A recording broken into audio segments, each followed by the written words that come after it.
What's going on, guys, and welcome back to our Surviving Java series. Now, as you can probably tell from the beginning of this episode, you could tell that we're over here at the forever ongoing Witch Hut project. Now, I've decided to start chipping away at this, and we're not going to dedicate an entire episode to doing it, but I thought that I may as well start making go at getting rid of some of this main land mass. Now, after we updated this area, where it then added like an extra 64 layers below, again screwing us over on projects that we was in the middle of doing, we're not going to bother digging it down any further. We're just going to have an AFK spot just slightly higher up than what we was planning on doing. It doesn't have to be massively higher up, like I think it's like 64 blocks above or 128 blocks above the ground layer. So yeah, it's just going to be a little bit higher than what the actual platform is up there at the moment. But as you can tell, I've actually got the platform lined out, and I did clear out a couple more of the chunks on this side just to give us a straight edge to work with. Now what I'm going to do, rather than doing an absolute ton, like a full length load of carpet bombers, what I'm going to do is I'm just going to do it in segments of 5 carpet bombers at a time. That way, if something does go wrong, it's not going to be a lot to go wrong, rather than causing a continuous chain effect. If one was to accidentally blow up, it would then blow up an entire row of them, and it would set me back hours upon hours. This way, it will only take me around about an hour or so to actually set up 5 of them, and then probably about an hour or 2 watching it just run its course and get rid of this main chunk of landmass here. So yeah, nevertheless, let's just jump straight into a time lapse and get these carpet bombers done, and then let them run their course. After they run their course, I'll bring you back and we can move on to doing something else for today's episode.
Okay, so this slot has now finished its run, and I have actually gone round and tidied up the random floating blocks that was left. There was just a few down this end, and there was obviously this section at the front. I just manually mined them down, which was fine. I ran into a couple of issues though. One is I had accidentally left...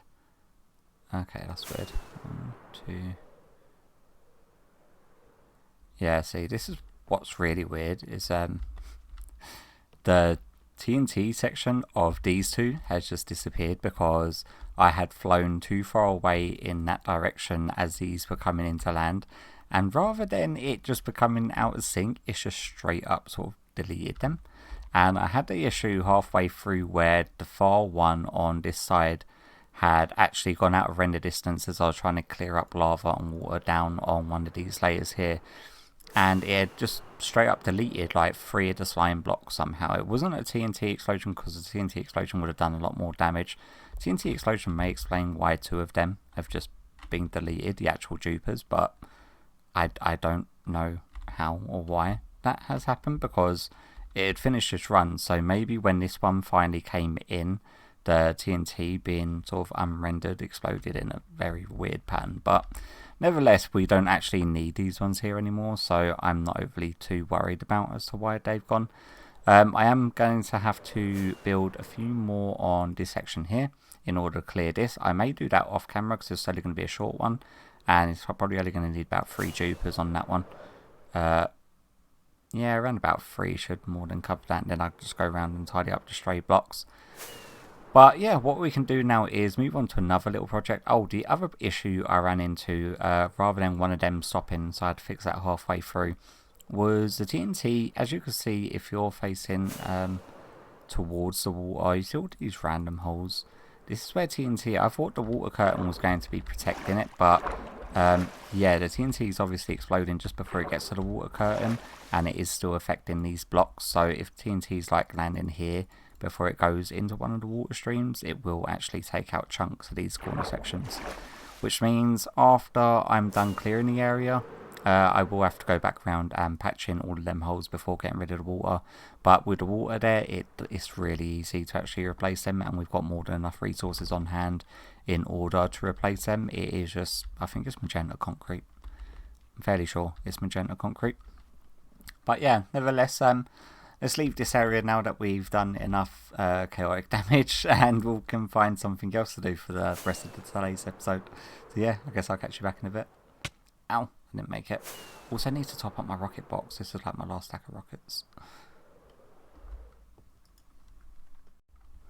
Alright then guys, so I've been flying around and just doing little bits and pieces like busy work. And I've sort of just trying to think of something else to do for this episode. And initially, like, I was flying over here to where our tree area is. Obviously, our main base storage system is now completely underground in the cavern. But the tree house is still inundated with horses from the prank that Cloud and Sai had done on us. And yeah, I want somewhere for all these horses to go, because they are just gradually building up. Each time I go out and I sort of run out of rockets, I end up like taming a horse and riding a horse all the way back.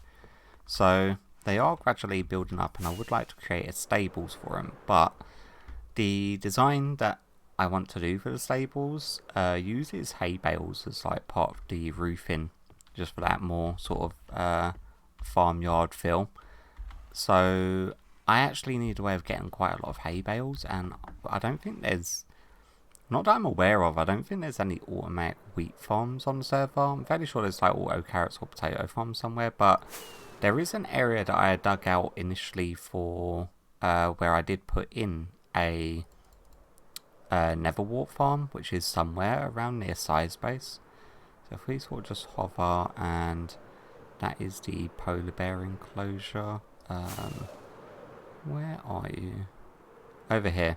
Me and Sai sort of dug this area out, and I actually ended up building a Neverwart farm, just so that way I could get more than enough Neverwart needed in order to make Neverwart blocks, which I know is a little bit counterintuitive, considering you get Neverwart blocks by using like just the standard sort of Nether tree farms that you can make. But yeah, but it also creates enough Neverwart for any sort of potion ruinies that you could possibly need.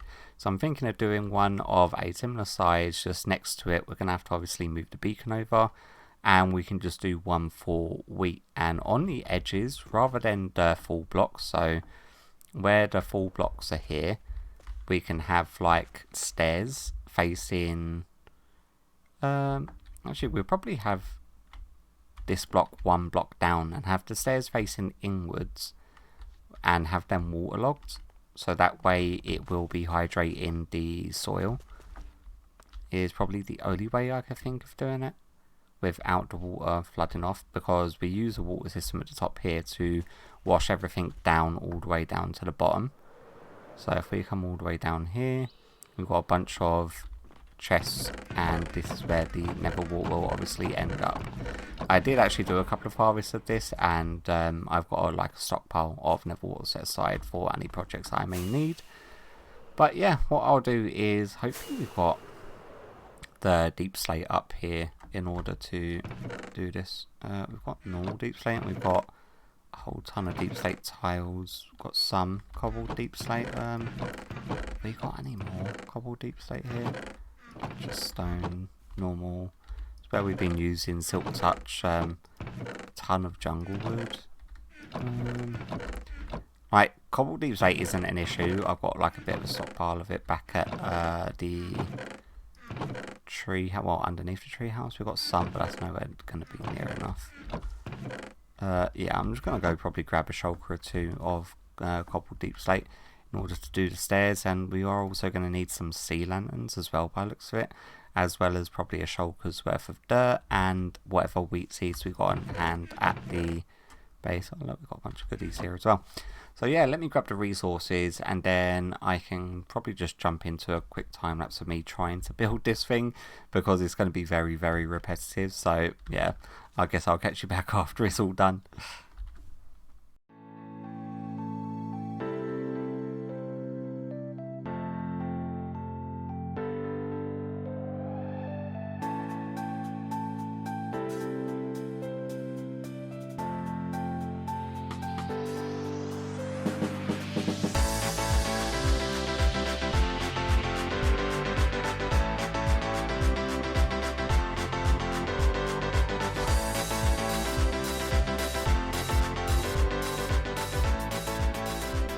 Alright then guys, so this farm is now done and dusted. I have got it all in place. I've done a couple of harvests just to see roughly how much I get, and it is literally just a replica of my Netherwart one that I've done next to it. We probably will be putting more in here because I think there's enough room for 4 of these little sort of cascading farms, and although I know that you can take up like about 1 layer's worth of room in order to make a fully automatic one by utilizing like 3 villagers, I still enjoy having farms like this because it still requires a little bit of manual effort and it's not constantly running. It's only as and when you sort of need it, which sort of suits my needs as it is. If there comes occasion that I need ridiculous amounts of a constant supply of wheat, then I'll probably look into the villager sort of automatic farms. I have obviously got this getting rid of all of the seeds because we're getting around about half a double chest, like a shulker's worth of seeds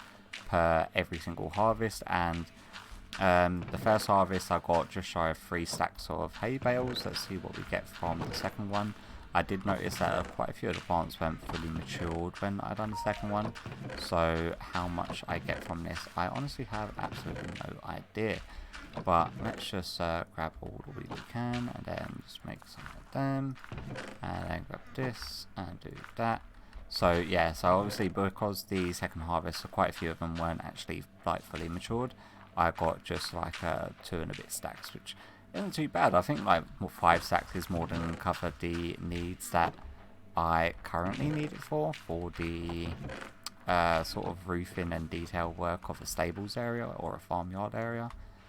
Should suit it exactly for what I need it for, and this will obviously be growing as I sort of build in the area, and it's right next to Sire's base and near Sizzle's base and next to Cloud's base, which is the blue beacons, so it's going to be loaded, which means they're going to grow over time, so when I do need them and I come over here to harvest, it should already be fully grown.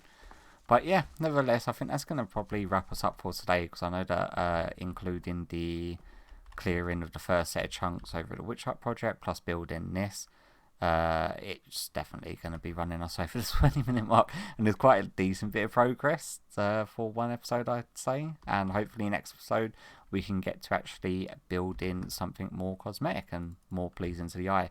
After I finish building like the 4th farm, I don't know what other farms I want to put in there, but after building 4 of them, I will cap it off with grass and do like a water elevator system going down into there, because at the moment it just being a big open hole is a bit of an eyesore as you're flying past, and I'm fairly sure that Cloud and Sai probably doesn't fully appreciate it being such an eyesore. I was tempted to swap out the walls, but then because like the majority of the walls are going to be sort of hidden behind the walls of the actual farms themselves, I thought it was a little bit time consuming and unnecessary. I don't know the exact word for it, but that is 2 very good descriptive words. But yeah, I hope you enjoyed today's episode, and hopefully I'll catch you all in the next one. Bye bye.